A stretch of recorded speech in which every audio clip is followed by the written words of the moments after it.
Hello everyone and welcome to a new program. This is called Tasting History. I'm John, the Executive Director. Joining us here on my left is Kai and on my right is Hannah.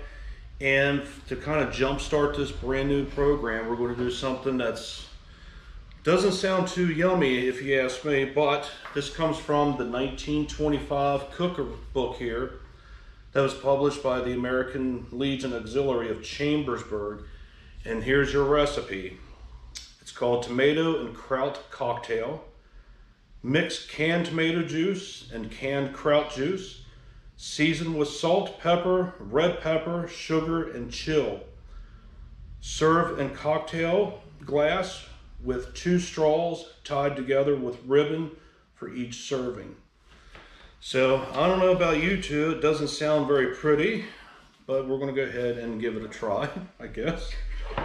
So here, we couldn't get a hold of tomato juice. So instead, I found if you take 1 measured portion of tomato paste and mix it with 4 of the same equal measured of water, you get your juice.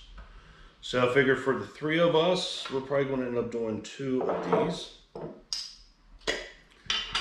And we have to have our jar to mix it up. Now, some of the other recipes that we've seen with this are quite disgusting. One of them even called for clam juice, or you can mix it with cottage cheese, Tabasco sauce, which really wouldn't be that bad, garlic, and all kinds of other things. So here we have our first serving of tomato paste. I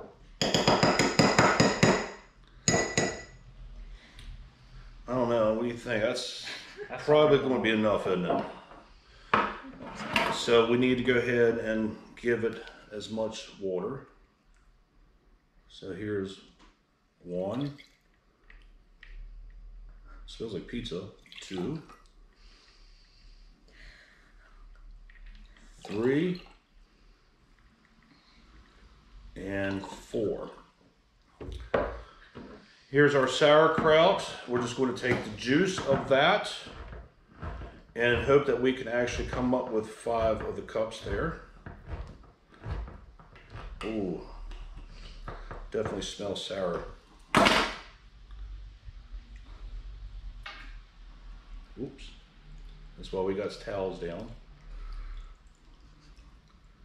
So there's 1. So these cocktails, tomato cocktails, were very popular going into the very early 1900s. Canned tomato juice is nothing new to the world. It's been manufactured since the late 1800s. This is the front runner of what would become the Bloody Mary at the end of Prohibition. So you can almost imagine restaurants selling this new health drink craze. I can only get 4 out of that can of juice, it looks like.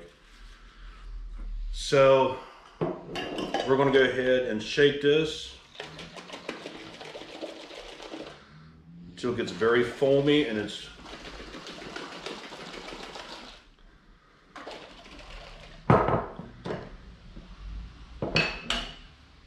alright. We're supposed to add, doesn't tell us how much salt, so I'm going to say it's to taste.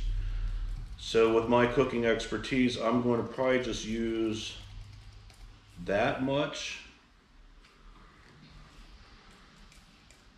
to offset the acid or the acidity. I'm going to use all the pepper.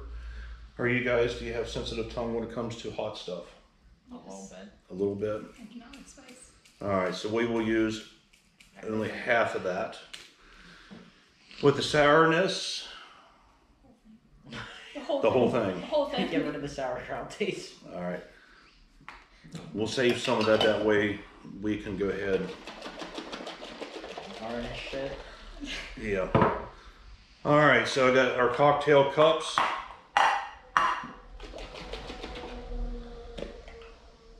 Now you're supposed to chill this. Unfortunately, we got ice that we're just going to go ahead and top it with. Kai, Give me the smallest. does that look like they're... You take the big one, Sean. All right. The little one. Okay, you want the little one. Okay, don't forget. Things taste better when they got ice in them. Do that. I want another one. You keep me the smallest, give me more. There you go.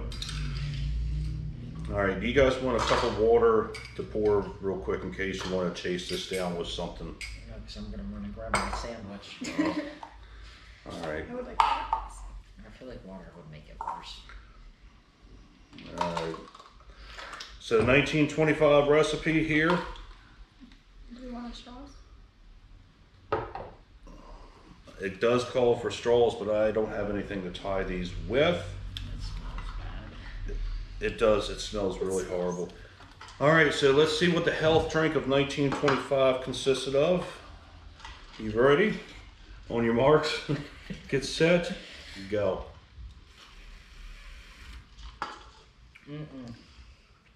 Tastes like just like tomato juice. I'm not drinking anymore. One sip was enough. Wow. Tastes like There's an afterburn. It's very acidy, very acidity.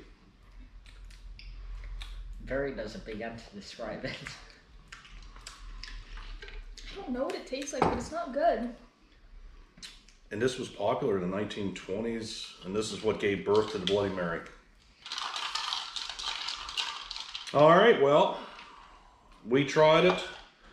We don't really like it, but that's not going to stop us from doing more recipes.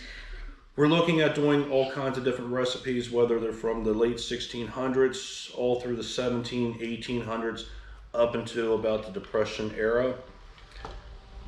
So until the next time, we'll see you later.